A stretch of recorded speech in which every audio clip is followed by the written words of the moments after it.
It's strength on strength here. But I do like the Lions to be able to move the football through the air.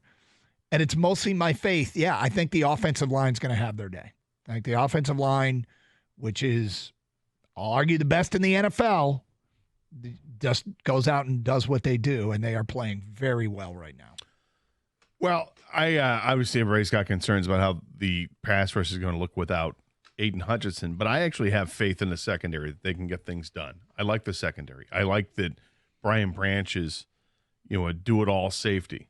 Who else likes that is Aaron Glenn. Yeah. Aaron Glenn loves his safeties to be able to do it all. I like the athleticism of the linebackers. I think the Lions' defense is better than people give them credit for, that they'll be able to absorb this hit without Hutch hopefully for the rest of the season. They'll be able to handle it fine, but you're going to have to rely on the offense scoring a ton of points.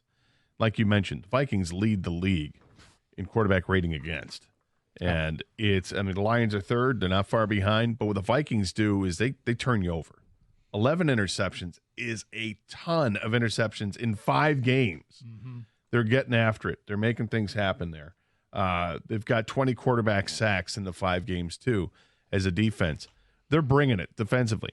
But they've not faced an offensive line like the Lions have. And right now it appears this Lions offensive line is totally healthy. They got 2 healthy running backs. They got a healthy room of receivers and tight ends. I like the Lions offense going against the Vikings defense. From the other side, I feel like we've been able to the Lions have been able to withstand anything the Vikings throw at them in the past. Like you look at last year, Vikings had all these yards, and it didn't matter because in the end, their quarterback wasn't good enough. I'm not sold that Sam Darnold's somehow reinvented himself and he's the guy. I think Sam Darnold is an average quarterback who's playing with well above average toys right now. And because of that, he's going to look better. This is a big game for Sam Darnold. It's a huge game for Sam Darnold. And maybe this is a game where we all eat crow on this, those that don't believe in him, people like me. Or not. Or this is a game where the Lions show up that their offense is just better. I think it's interesting. You got a shootout with 2 teams that are very good against the pass. Well, it's because of my faith in the Lions' offensive line, the receivers, Jared Goff, coupled with the loss of Aiden Hutchinson. I mean, I don't know where the Lions' defense is going to settle in. But, it's probably going to take a step back here, let's be honest. And so the thing about Darnold, and this is what I'm one of the reasons why I give the Lions a bit of an edge, and you said you weren't so sure about Sam Darnold.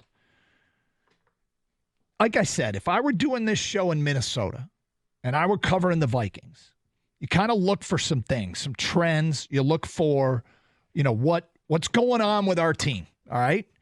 And if you go back 2 games ago, the Vikings are coming off a bye, so they got to feel good about that. But if you go back 2 games ago, they're playing Green Bay. They roar out to a 28-7 lead. You remember that? Mm-hmm. And at that point, their possessions after the 28-7 lead were as follows: punt, interception, punt, fumble, field goal, punt, turnover on downs. Then last time out, Minnesota played the best pass defense they played this year in terms of QBR against. That's the Jets. Mm-hmm. The best pressure rate Sam Darnold has faced this year, the Jets.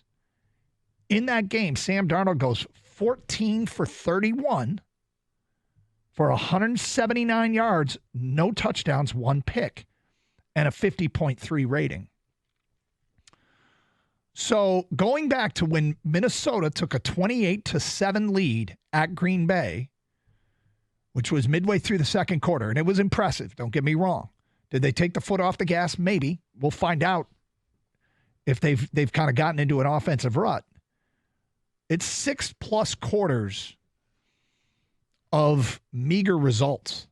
Now, they won both those games, obviously, but it's something that, again, if we were doing this show in Minnesota, I'd be like, okay, this is an important game for Sam Darnold to show that that's just ebbs and flows of the season. It's not the, him reverting to what something he was, because he is one of the great stories in the NFL right now. He really is. Yeah, and I would agree with you that it doesn't trend well that the second half of that game against the Packers, that they were just a sieve, and the Packers damn near caught them. And then they're not very explosive against the Jets. Now, the Jets have a good defense, but, the Jets still made it a game. And I don't think the Jets are that good. So, I mean, right now, I'm thinking I like the Lions in this game. I still respect what the Vikings can do defensively, but I respect what the offense for the Lions can do more. You said, what, 34-28 in kind of a shootout? Yep. I'm looking more like a 24-20 game with the Lions on top. I think the Lions they do a really good job of playing with a chip on their shoulder and playing with a purpose and playing with incentive. And they've got all of that this week. It's not just, we're playing the 5-0 Vikings, we're on the road. It's there is so much of win it for Hutch mentality. And also, you can ride that for a minute. And this is the minute. And not only that, but then you've got the chip on the shoulder from the guys in the defense that may be like, okay, we're more than just Hutchinson, dude. We got a really, really good defense. Yeah, we're going to miss Hutch, but the rest of us here, we got jobs to do. We're really good players. We can make this happen. We'll play a soundbite from Aaron Glenn later in the show, Lions defensive coordinator.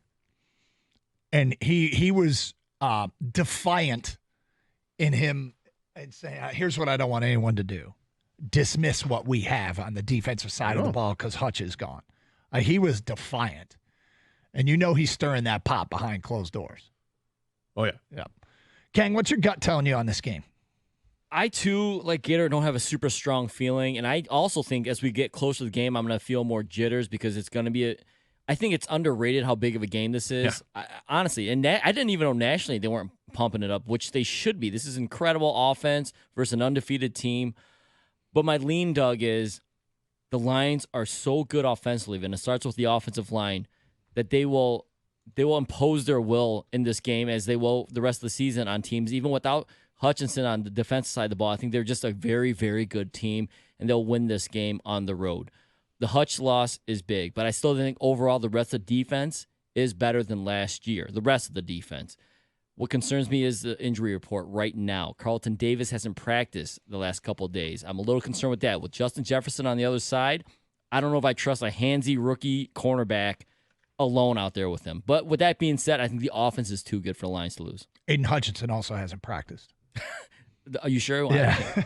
Might want to double check. Kevin Zeitler was limited yesterday. That's the extent of the Lions injury report as far as guys that are available. And Minnesota, see, a big part of Minnesota, too, my feeling on this game changes a lot if I find that Aaron Jones can't play. He was limited in practice. The belief is he may play. TJ Hawkinson is sounds like it's a little bit more dicey, his situation. But, all right, here's what we want to do. Turn it over to you. Khang, did you give a score? You didn't give a score. Are you still putting one together? Yeah, I mean, if I had to pick a score right now, I think the offense is too good. I'm going to go 29 to 19. 29-19. What the hell? I thought you'd appreciate that, Gator. I think it's interesting. I like it. It's like Khang's got the computer going on. It spits out a number that makes no sense, but it's a computer. It's an algorithm. 29-19.